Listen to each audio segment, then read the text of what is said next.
Welcome to the Your Leadership Legacy podcast. My name is Tina Paulus Kraus, and I'm so excited to bring you this next podcast dedicated to you high performers out there who want to reinvent yourself, reinvent your business, maybe your career, all of it. This podcast is all about being dedicated to transformation and being the best possible leader of yourself and others that you can be in order to create a legacy that lives on. Welcome to Your Leadership Legacy. My name is Tina Paulus Kraus. I am the founder and CEO of True You Teams. And here we go. Hi, everyone. Welcome to Your Leadership Legacy. My name is Tina Paulus Kraus, and I'm super excited today because we have Mckeen on today. Hi, Meg. Hi, Tina. Thank you so much for the invitation to be with you today. Yeah, I'm super excited because we have the insurance industry as a common background. So I'm excited to get into that conversation and talk about that through the pandemic and stuff like that. But what I want to start with is tell everybody a little bit about who you are and your background.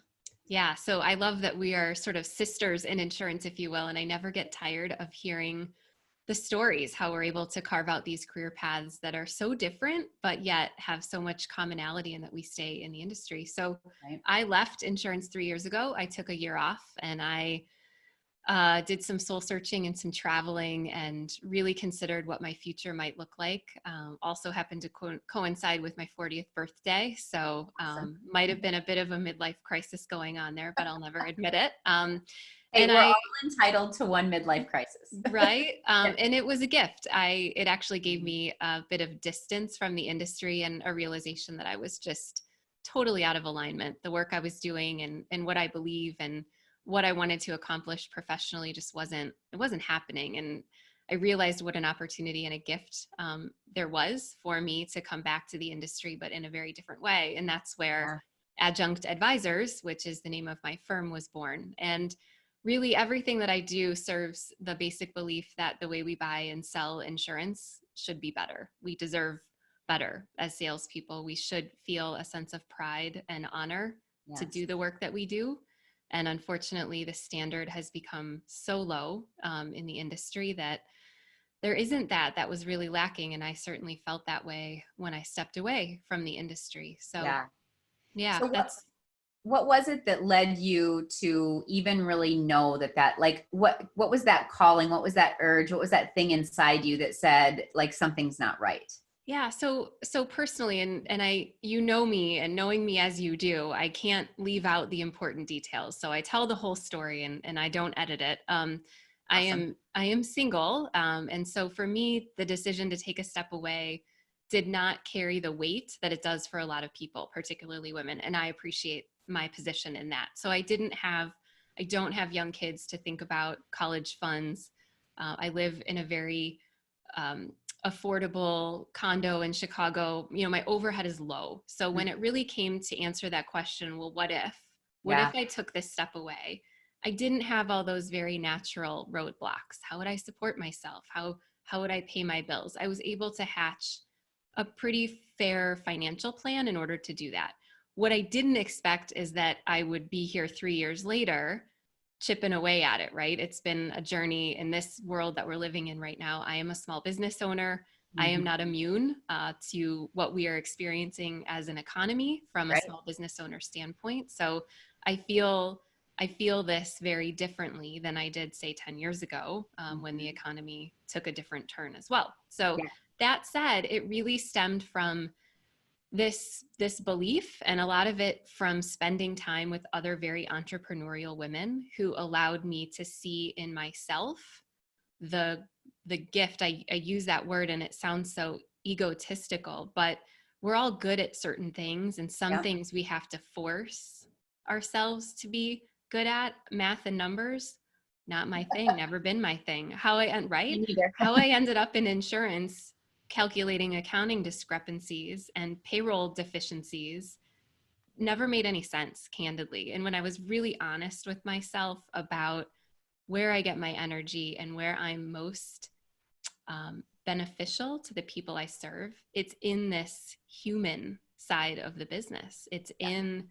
the training and the development and the coaching and the empowering and the confidence building and the self-development. And so I straddle this fantastic line pinch me, even in the worst economy that I think we'll ever face in our lifetimes, that Right. I get to do personal development and professional and use a sociology degree and 20 years of experience in the industry to help particularly women show up wholly and authentically as they sell insurance for a living. It's important work. It's necessary work. Yeah, absolutely. So what holds women women, men, it's probably both, but like what holds in the insurance industry, what is holding them back from fully stepping into their full power?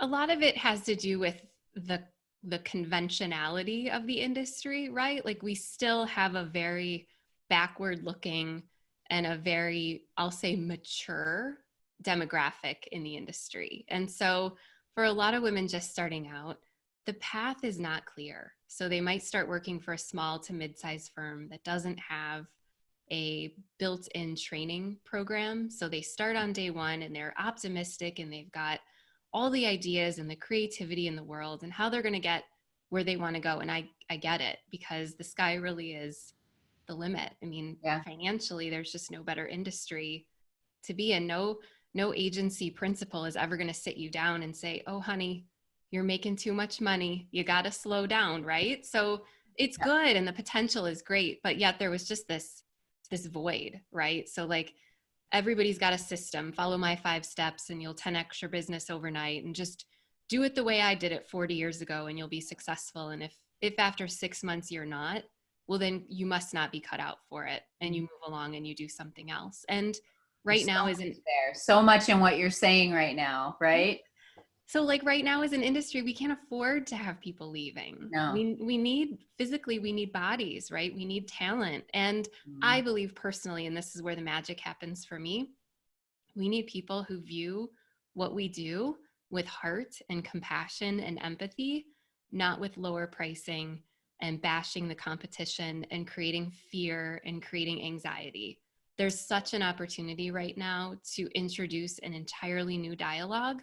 And all of the women that I work with, when I know they're my people, are like, yes, thank you. Like this, you're so right. This is what we need. So I totally resonate with every single thing that you're saying. I love it. I kind of knew that you would.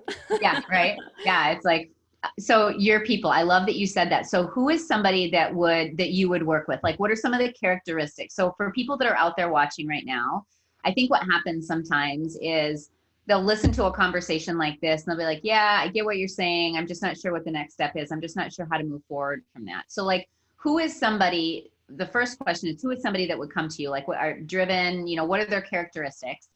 And then secondly, like, what is the biggest thing that you're seeing right now for people really looking for that coaching? Yeah, sure. So question one is unchanging regardless of what's going on in the world. So it's typically a person who identifies as an insurance salesperson. So they're not a hybrid. They're not doing some service work and sales. They are earning a commission to support themselves by selling insurance.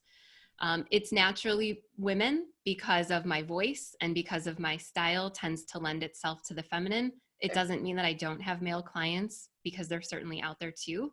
Yeah. So I'll say she is coming to me because she's been at this for a while and she's not seeing the results that either she wants to see or that someone above her is expecting of her. And so she's tried the things that she knows how to do. She's made the cold calls and she sat through the 2-day seminar telling her how to do it. And she's not seeing the results. She wants to be successful. She believes that she can, but there's a connection that's missing. So the work I do is so one-on-one with her that we're meeting like this over web conferencing software, and we're talking in the moment about what she's working on. So we could specifically be talking about an account. We could be in the weeds and we are talking about how to describe a really tricky coverage difference to the client so that the client understands and she sounds like she knows what she's talking about. We also could be talking about interpersonal stuff. How does she ask her boss for more money? How does she deal with someone on her support team who isn't helping her to get where she wants to go? And then it gets into the personal. She's not getting anything done in her personal life to her satisfaction because she's spending so much time focused on her business and she's feeling like she can't do anything right. So Every conversation with every client is very different, but generally speaking, she's engaged and she is driven and committed, but she's lacking those real resources to help her get there. Right. I love that. You said something in both of those that really, really triggered my mind, because my experience with growing up in the insurance industry, and it's all good intention. So there's no bad intention here, but my experience was, well, do it this way. So sales, do it this way. Service, do it this way. So we get told over the course of our career, do it like this, do it like this, do it like this. When if we would have been developed a different way, we probably would have figured out a different way to do it, because not everything has to be done. So like when I think about old school leadership, I think about everything's done the same way. I'm going to tell you what to do, dictate, all that kind of stuff. And as we move into the future, especially now with the pandemic, as we move into the future of leadership, what are you seeing with some of your clients that what's the good and bad about that leadership evolving? Because I'm sure there's people out there that are really doing a great job with it, and some that maybe aren't. So what do you see the difference there? No, it's a great question. And you asked me a two-part question, so I'll answer them both at the same time. Okay. So what I'm realizing now is people are exhausting all of the tools they already have. So they've gone back through that 5-step process and they're doing that, but it's not connecting and it's not getting them the results that they want. Right. Or further, it doesn't feel right. And that's really where the work that I do the rubber meets the road, so to speak. Mm-hmm. So many of those proven sales models don't work in a climate like the one that we're in right now. And so the salesperson that can lead with heart and lead with authenticity and a sense of openness and curiosity is going to really thrive in this environment. Yeah. The one who wants to come in and cut the bottom out of the competition is not even going to get a seat at the table. And that's just the reality of where we've shifted and where we continue to go as a population. So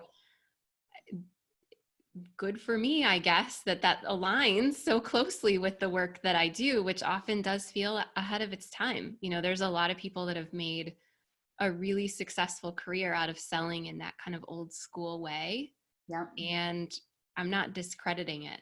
There's a time and a place for that, but I do think that as we look forward, people are going to they're going to want to be greeted with a hug rather than a hammer over the head, so to speak. Terrible analogy, but no, I totally agree. It's just, so I say leadership, but it's really sales has also evolved too, right? Like our leadership has had to evolve, but also sales and how we approach sales and all that has evolved. Yeah. And sales being leadership, right? So as insurance salespeople, we are taking leadership over the protection of a business or a person or a family, and what matters most to them. And so when you step into this, it really is a place of authority, but only until you have the authority and you can put it where it belongs, can you really lean into that place of heart. Because nobody needs an insurance professional to come to the table and tell them how smart they are. We already know that you are, because you're at the table. You should be there. You should have those credentials to back you up. People, this is the oldest adage in any sales textbook. People don't buy from companies, they buy from people. Yes. So the fact that you're an insurance agent does not guarantee you the sale. The fact that you work for XYZ insurance brokerage doesn't guarantee you the sale. You and how you show up in that moment for your client guarantees the sale. Yeah. And there's no better time, better's not the right word, more critical time than right now. We are making or breaking customer loyalty right now. How we show up as professionals in the business right now will dictate and determine who's with us for the long haul and who's not. And the ones that are willing to tell their other business owner colleagues and connections about the wonderful experience that they had with so-and-so. That's happening now. Yeah, totally. Completely agree. We are going to look back on this time and really define, a lot of things will be defined by how people show up during this time. I totally agree with that. So what is the biggest thing now that let's kind of switch gears and talk about the pandemic specifically. So I'm an insurance agent and I've had my business, and all of a sudden the pandemic comes. Like, what are you seeing is happening out in the industry right now? It is tough. On a good day, it's hard to sell insurance for a living. There's a lot of things working against us. Right now, we're seeing coverage being denied We're seeing businesses potentially closing, making employment decisions, making all sorts of decisions that impact insurance, and a lot of them aren't good. Then we've got a lot of media attention that's being paid to the industry, and it's not always favorable. Yeah. It's also not always accurate, but we have to kind of dance that fine line from, you know, being professional and also throwing ourselves into the fray. And I struggle with that personally. I didn't invest 20 years in an industry by chance, right? I chose this. And so it hurts when I see my friends and colleagues in the industry taking the heat for things that they shouldn't, but that is the reality that we're in. So step one is we've got all these factors working against us. And then step two, we're salespeople who are wired to be in front of people, in motion. We're naturally competitive, at least to a certain degree. And we're not able to do the thing that we do best, which is be in that sort of client-facing role. So it's tough on a couple different levels. Then you add in, especially for my, and this is true of all parents, but I feel like my female identifying clients right now feel it the most as they've got young kids and they're balancing the work-life expectations. Right. I am seeing a great rise in leadership on the agency side, where there's a lot of grace and a lot of space and a lot of flexibility being given. Amazing. Sales goals are being relaxed, things like that, which I think is good business. So yeah. It's so crazy right now because so many things are completely being like really redefined. What are you seeing as far as like that actual insurance agent? In what ways are agencies needing to kind of reinvent how they're doing business? Yeah. So, I mean, not being able to be client facing, right, is tough, and being able to leverage only the top, 20% of our bodies when so much of our engagement and interaction is the nonverbals and the way that we sit in our chair and all of that. We can't do that. And that's tough. So for me, it's meant a pivot in my own business that this idea of selling through a screen is possible. And it's not something that we can avoid at this point. So how do we show up in a way that we present in a professional, accessible, approachable way is really key. And that's probably the biggest hurdle right now, is just we've lost that ability to be face to face and be in physical proximity. So how do we, it's also opened up a huge opportunity. Yeah. That's exactly where I was going to go next. What opportunities are you seeing? Yeah. So often we put our heads down and we focus on our local communities as far as the clients that we serve. Yeah.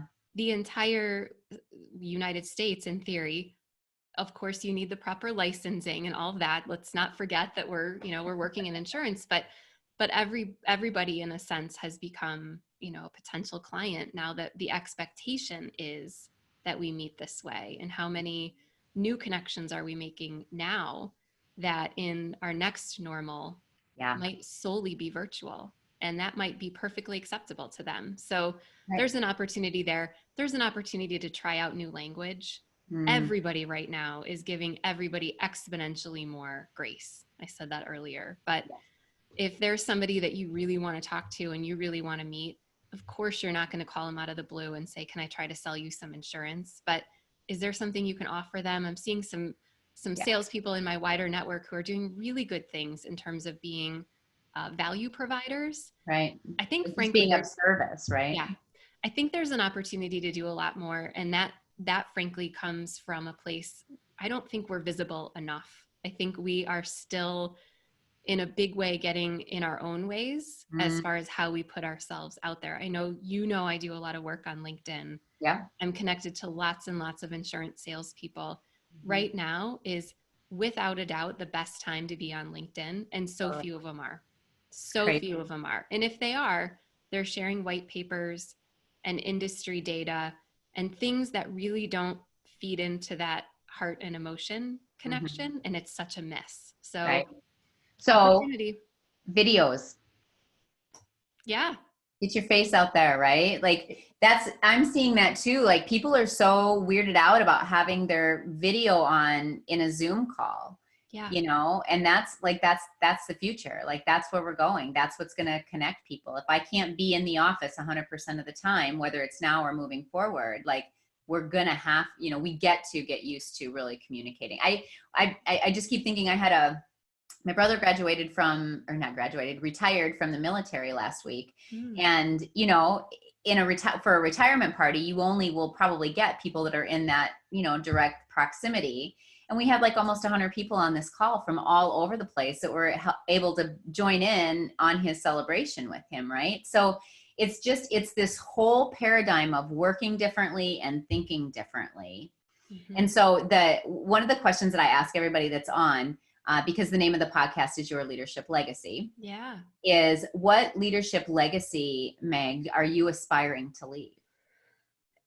It is as simple as showing up as who you are. Authenticity. I love it. Yep. So when we try to wear somebody else's shoes or put on someone else's hat, people know that and they can feel that. I know as a first-time manager, I learned that it wasn't until I leaned into my own leadership style, which I had. It was always inside of me and needed to be teased out a little bit. But I'll say in the last 3 years, being in my own business and not ever having to edit what I say because I'm representing someone else has been the most liberating experience for me, because I don't show up in a single aspect of my life that isn't truly authentically who I am. Like it or leave it, right? Like it or not. So, right. So has that always been the case with you?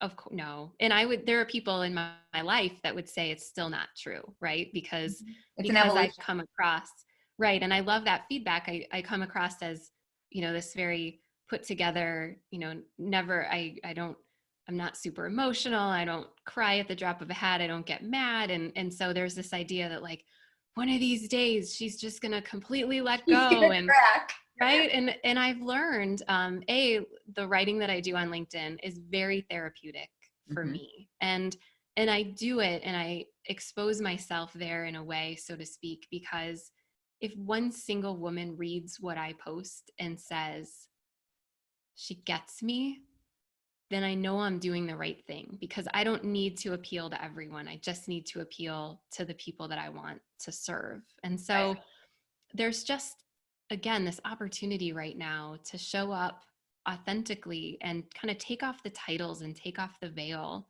and show up as who you are. So yeah, I love that. So if I'm listening to that and I'm like I'm still worried about, you know, people judging and all that kind of stuff, what's one of the first, like, what's your biggest tool that helped you kind of get past that? Yeah. So I love that. That's a great question. So, and I'm doing this whole exploration on imposter syndrome, which is kind of a sideline to what I do, but comes in almost every conversation I have, because it's such a descriptor for so many of these emotions. But when I started showing up on video on LinkedIn, probably a year and a half ago, maybe, I spent an entire day recording the first one. It was like 30 seconds long, but I did it and I sent it to via text to a small group of people, you know, my best girlfriend, my mom, people that I thought would give me really honest feedback. And only one person came back and she's like, you need to tell a joke to yourself before you record. Like, you need to like loosen up, which has been like the story of my life. Loosen up, Meg. And so getting that validation in a small forum like that was what I needed then to introduce that to a wider forum. And then there's also understanding that video does really well. I mean, people are eating up video. So give the people what they want, so to speak. And for me, it was really just taking that first step with a group of trusted, safe people. And frankly, that methodology is so much of what I include in the work I do. If you want to try it out, what better place than someone who's not your boss and not a coworker, or someone that's going to judge you or have a lasting impression of you. So yeah, that's great advice. Thank you. Thank you. All right. So where can people find you?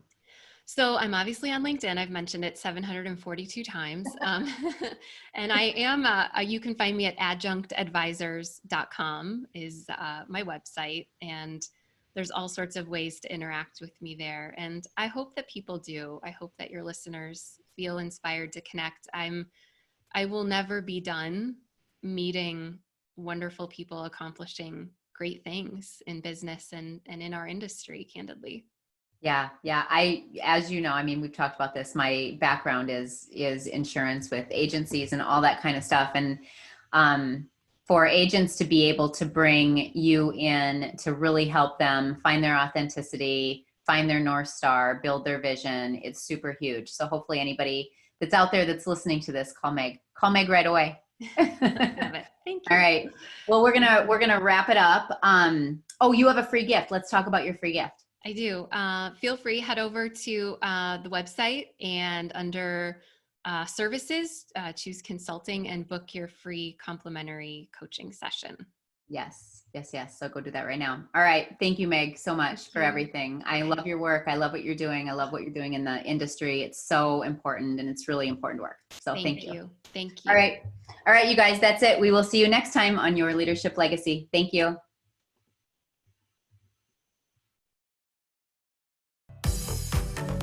My name is Tina Paulus-Krause, and I thank you so much for tuning in. I hope you enjoyed the show. Check out our programs and events at trueyouteams.com. And until next time, make it an amazing day.